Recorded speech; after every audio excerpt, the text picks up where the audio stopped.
Hello, it's Mrs. Briggs.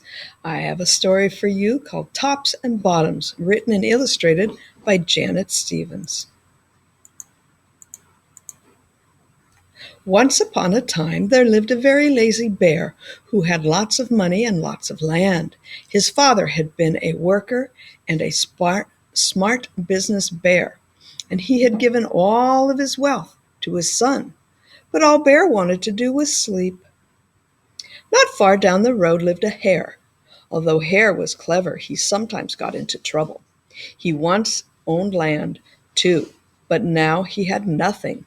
He had lost a risky bet with a tortoise and had sold all of his land to Bear to pay off the debt. Hare and his family were in very bad shape. The children were so hungry. "Father Hare, we must think of something," Mrs. Hare cried one day. So Hare and Mrs. Hare put their heads together and cooked up a plan. The next day, Hare hopped down the road to Bear's house. Bear, of course, was asleep. "Hello, Bear, wake up. It's your neighbor Hare, and I have an idea." Bear opened one eye and grunted. "We can be business partners," Hare said. "All we need is this field right here in front of your house. I'll do the hard work of planting and harvesting, and we can split the profit right down the middle.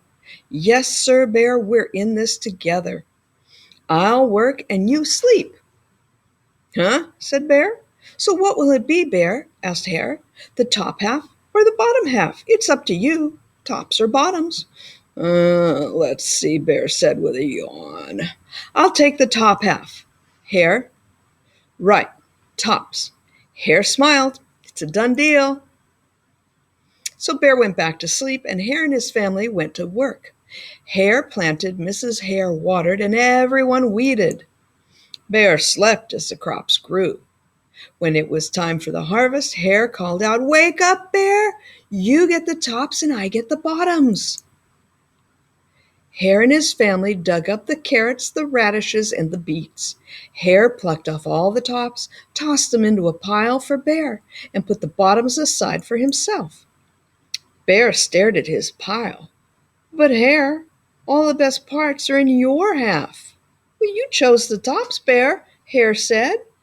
"Now, Hare, you've tricked me. You plant this field again, and this season I want the bottoms." Hare agreed. "It's a done deal, Bear." So Bear went back to sleep, and Hare and his family went to work. They planted and watered and weeded. Bear slept as the crops grew. When it was time for harvest, Hare called out, "Wake up! Bear, you get the bottoms and I get the tops." Hare and his family gathered up the lettuce, the broccoli, and the celery. Hare pulled off the bottoms for Bear and put the tops in his own pile. Bear looked at his pile and scowled. "Hare, you have cheated me again." "But Bear," Hare said, "you wanted the bottoms this time." Bear growled.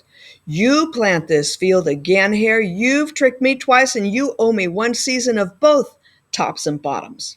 "You're right, Bear," sighed Hare. "It's only fair that you get both tops and bottoms this time. It's a done deal."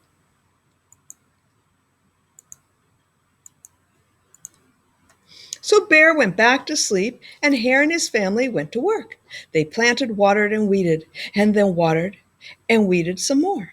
Bear slept as the crops grew.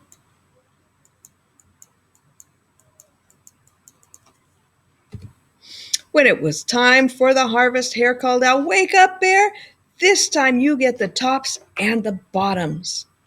There in front of Bear's house lay a high field of corn. Hare and his family yanked up every cornstalk. Hare tugged off the roots at the bottom and the tassels at the top and put them in a pile for Bear. Then he carefully collected the ears of corn in the middle and placed them in his own pile. Bear rubbed his eyes and watched. "See, Bear, you get the tops and the bottoms. I get the middle. Yes, sir, Bear, it's a done deal." By now, Bear was wide awake. "That's it, Hare," he hollered. "From now on, I'll plant my own crops, and I'll take the tops, bottoms, and the middles." Hare and his family scooped up the corn and hopped down the road toward home. Bear never again slept through a season of planting and harvesting. Hare bought back his land with the profit from the crops, and he and Mrs. Hare opened a vegetable stand.